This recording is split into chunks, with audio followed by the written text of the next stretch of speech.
ನಾಟಿ style mutton sambar. ಇದೊಂದು A1 recipe, fail ಆಗೋಕ್ಕೆ ಚಾನ್ಸೇ ಇಲ್ಲ. ನಾನಂತೂ ಇದನ್ನು ಮಾಡಿದಾಗೆಲ್ಲ ಸೂಪರ್ ಆಗಿದೆ ಅನ್ನೋ ಕಮೆಂಟೇ ಬರೋದು. ನೀವು ಈ ರೆಸಿಪಿನ ಫಾಲೋ ಮಾಡಿ ಸಾಂಬಾರ್ ಸೂಪರ್ ಅಂತಲೇ ಅನ್ಸ್ಕೊತೀರಾ. ಫಸ್ಟು ನಾವು ಸಾಂಬಾರು ಮಾಡೋದಕ್ಕೆ ಮಸಾಲೆ ಪ್ರಿಪೇರ್ ಮಾಡ್ಕೊಳ್ಳೋಣ. 2 ಈರುಳ್ಳಿ, 2 medium size tomato, 1 spoon pepper ಮೆಣಸು, ಒಂದು 5 ಸ್ಪೂನಷ್ಟು ಗಸಗಸೆ, ಶುಂಠಿ 2 ಇಂಚು, ಗುಂಟೂರು ಮೆಣಸಿನಕಾಯಿ 4, ಬ್ಯಾಡ್ಗೆ 3 ಮತ್ತು ಗ್ರೀನ್ ಚಿಲ್ಲಿ 4 ರಿಂದ 5, ಬೆಳ್ಳುಳ್ಳಿ 1 ಅಥವಾ 2 ಫುಲ್ ಗೆಡ್ಡೆ, ಹುರ್ಗಡ್ಲೆ ಒಂದು 2 ಸ್ಪೂನಷ್ಟು. ಇಷ್ಟನ್ನು ಒಂದು ತಟ್ಟೆನಲ್ಲಿ ರೆಡಿ ಮಾಡಿ ಇಟ್ಕೊಳ್ಳಿ. ಈಗ ಇನ್ನೊಂದು ತಟ್ಟೆನಲ್ಲಿ 1 ಬೌಲ್ ಪುದೀನ, 1 ಬೌಲ್ ಕೊತ್ತಂಬರಿ, ಅರ್ಧ ಕಾಯಿ, 2 ಸ್ಪೂನಷ್ಟು ಧನಿಯಾ, 1 ಸ್ಪೂನಷ್ಟು ಸಾಂಬಾರ್ ಪೌಡರ್ನ ರೆಡಿ ಮಾಡ್ಕೊಳ್ಳಿ. ನಾನು 2 ಸಲ ಐಟಮ್ಸ್ನ ಗ್ರೈಂಡ್ ಮಾಡ್ಕೊತೀನಿ. ಫಸ್ಟ್ ಸಲ ಗ್ರೈಂಡ್ ಮಾಡ್ಕೊಳ್ಳೋಕ್ಕೆ ಇಷ್ಟು ಐಟಮ್ಸ್ ಬೇಕಾಗುತ್ತೆ. ಬೆಳ್ಳುಳ್ಳಿ, ಶುಂಠಿ, ಮೆಣಸಿನ್ಕಾಯಿ ಒಂದು 5 ರಿಂದ 6,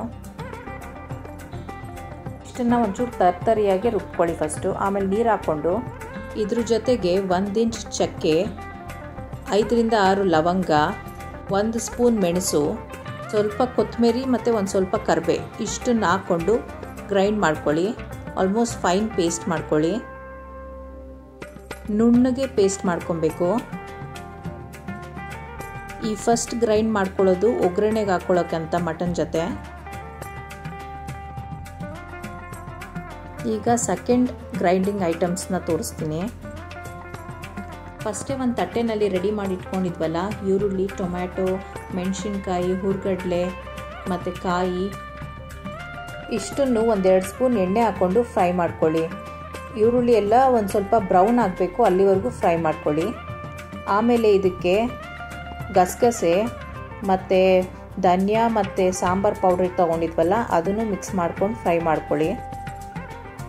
ಒಂದು 2-3 ನಿಮಿಷ ಫ್ರೈ ಮಾಡ್ಕೊಂಡಾದ್ಮೇಲೆ ಅದನ್ನು ಜಾರ್ಗೆ ಹಾಕ್ಕೊಂಡು ನುಣ್ಣಗೆ ರುಬ್ಕೋಬೇಕು. ನೋಡಿ, ಈಗ ನಾನೆಲ್ಲ ಫ್ರೈ ಮಾಡ್ಕೊಂಡಿರೋ ವಸ್ತುನೂ ಮಿಕ್ಸಿ ಜಾರ್ ಒಳಗಡೆ ಹಾಕ್ಕೊಳ್ತಾ ಇದ್ದೀನಿ. ಸ್ವಲ್ಪ ಬಿಸಿ ಇರೋದನ್ನು ಆರಿಸ್ಕೊಂಡು ಆಮೇಲೆ ರುಬ್ಕೊಳ್ಳಿ.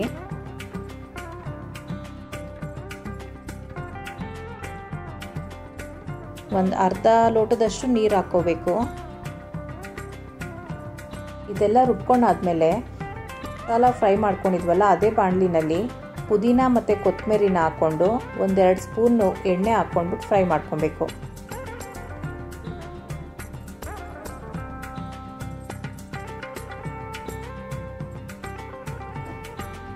ಏಯ್ಟಿ 80% ಫ್ರೈ ಆದಮೇಲೆ ಸೆಕೆಂಡ್ ಮಸಾಲೆನ ಗ್ರೈಂಡ್ ಮಾಡಿ ಇಟ್ಕೊಂಡಿದ್ವಲ್ಲ, ಅದರೊಳಗಡೆ ಹಾಕ್ಕೊಂಡ್ಬಿಟ್ಟು ತರಿಯಾಗಿ ರುಬ್ಕೋಬೇಕು ಇದನ್ನು.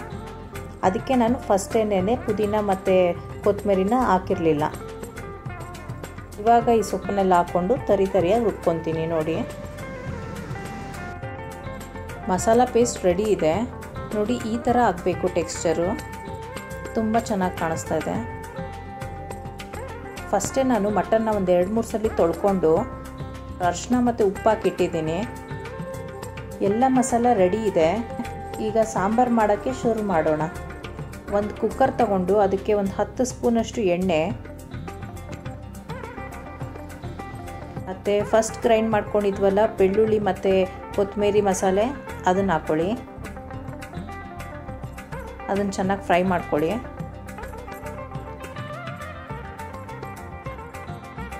ಒಂದು 2 ನಿಮಿಷ ಫ್ರೈ ಮಾಡಾದ್ಮೇಲೆ ಅದಕ್ಕೆ ಒಂದು 2 ಸ್ಪೂನಷ್ಟು ಕಸ್ತೂರಿ ಮೇಥಿನ ಪುಡಿ ಮಾಡಿ ಹಾಕಬೇಕು.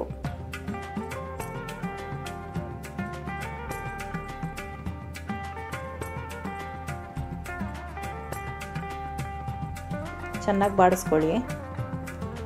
ಈಗ ಉಪ್ಪು ಮತ್ತು ಅರಿಶಿಣದಲ್ಲಿ ಮ್ಯಾರಿನೇಟ್ ಮಾಡಿರೋ ಮಟನ್ನ ಹಾಕ್ಕೊಳ್ತೀನಿ.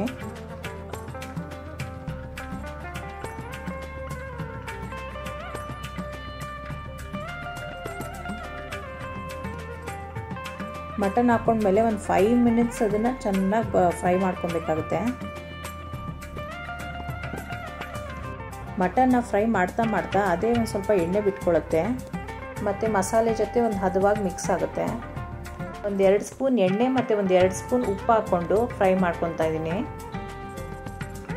ಚೆನ್ನಾಗಿ ಮಟನಲ್ಲಿರೋ ನೀರೆಲ್ಲ ಡ್ರೈ ಆಗಬೇಕು, ಅಲ್ಲಿವರೆಗೂ ನಾವು ಫ್ರೈ ಮಾಡ್ಕೊಬೇಕು ಮಸಾಲೆ ಹಾಕೋ ಮುಂಚೆ. ಮಟನ್ನಲ್ಲಿ ನೀರೆಲ್ಲ ಡ್ರೈ ಆದಮೇಲೆ ಮಸಾಲೆ ಹಾಕ್ಕೊಳ್ಳಿ. ಸೆಕೆಂಡ್ ಟೈಮ್ ಗ್ರೈಂಡ್ ಮಾಡ್ಕೊಂಡಿದ್ವಲ್ಲ ಆ ಮಸಾಲೆ ಹಾಕ್ಕೊಳ್ಳಿ. ಮಸಾಲೆನ ಒಂದು 5 ನಿಮಿಷ ಫ್ರೈ ಮಾಡಿಕೊಂಡು ಅದಕ್ಕೆ ನೀರು ಹಾಕ್ಕೊಳ್ಳಿ ಒಂದು ಸ್ವಲ್ಪ. ಅಡುಗೆ ಅನ್ನೋದೇ ಒಂದು ಕಲೆ, ಅದನ್ನು ಇಂಟ್ರೆಸ್ಟಿಂದ ಮಾಡಬೇಕು, ಆವಾಗಲೇ ಏನೇ ಮಾಡಿದ್ರೂ ರುಚಿ ಬರೋದು. ನನಗೆ ಅಡುಗೆ ಮಾಡೋದು ತುಂಬಾ ಇಷ್ಟ. ಈಗ ನಾನು ಒಂದು 2-3 ಲೋಟದಷ್ಟು ನೀರು ಹಾಕ್ಕೊಳ್ತೀನಿ. ತುಂಬಾ ಹಾಕ್ಕೊಬೇಡಿ, ಆಮೇಲೆ ನೋಡ್ಕೊಂಡು ಬೇಕಾದ್ರೆ ಜಾಸ್ತಿ ಹಾಕ್ಕೊಬೋದು. ಟೇಸ್ಟ್ ಎನ್ಹಾನ್ಸ್ ಆಗಲಿ ಅಂತ 1 ಸ್ಪೂನಷ್ಟು ತುಪ್ಪ ಹಾಕ್ತೀನಿ. ಈಗ ಆಲ್ಮೋಸ್ಟ್ ಆಗಿದೆ. ಒಂದು 2 ನಿಮಿಷ ಕುದಿಯೋಕ್ಕೆ ಬಿಟ್ಬಿಟ್ಟು ಕುಕ್ಕರ್ನ ಮುಚ್ಚಿಟ್ಬಿಡ್ತೀನಿ.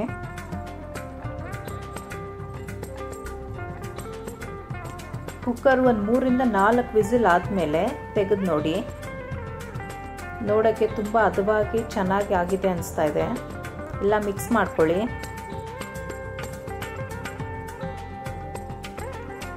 ಈಗ ಒಂದ್ಸಲಿ ಉಪ್ಪು ಖಾರ ಎಲ್ಲ ಚೆಕ್ ಮಾಡ್ಕೊಬೇಕು. ಖಾರ ಏನಾದರೂ ಕಮ್ಮಿ ಇದ್ದರೆ ಅದಕ್ಕೊಂದು ಅರ್ಧ ಸ್ಪೂನಷ್ಟು ಚಿಲ್ಲಿ ಪೌಡರ್ ಹಾಕ್ಕೊಳ್ಳಿ. ನಾನು ಮಾಡಿರೋ ಸಾಂಬಾರಿನಲ್ಲಿ ಉಪ್ಪು ಹುಳಿ ಖಾರ ಎಲ್ಲ ಹದವಾಗಿದೆ, ಅದಕ್ಕೆ ನಾನೇನು ಹಾಕ್ಕೊಳ್ತಾ ಇಲ್ಲ. ಮಟನ್ ಕೂಡ ತುಂಬ ಚೆನ್ನಾಗಿ ಹದವಾಗಿ ಬೆಂದಿದೆ. 4 ವಿಷಲ್ನಲ್ಲೇ ತುಂಬ ಚೆನ್ನಾಗಿ ಬೆಂದಿದೆ. ನಾನು ಫಸ್ಟೇ ಹೇಳಿದೆ ಅಲ್ವಾ, ಇದೊಂದು A1 ರೆಸಿಪಿ ಅಂತ. ಟ್ರೈ ಮಾಡಲೇಬೇಕು, ಮಿಸ್ ಮಾಡಬೇಡಿ. ಟ್ರೈ ಮಾಡಿದ್ಮೇಲೆ ನಿಮಗೆ ಇಷ್ಟ ಆಯಿತಾ ಅಂತಲೂ ಕಮೆಂಟ್ ಸೆಕ್ಷನಲ್ಲಿ ತಿಳಿಸಿ. ಈ ಥರನೇ ಇನ್ನೂ ಒಳ್ಳೆ ರೆಸಿಪಿಗೆ ನನ್ನ ಚಾನಲ್ನ ಫಾಲೋ ಮಾಡಿ ಮತ್ತು ಸಬ್ಸ್ಕ್ರೈಬ್ ಮಾಡಿ. Thank you for watching. Bye.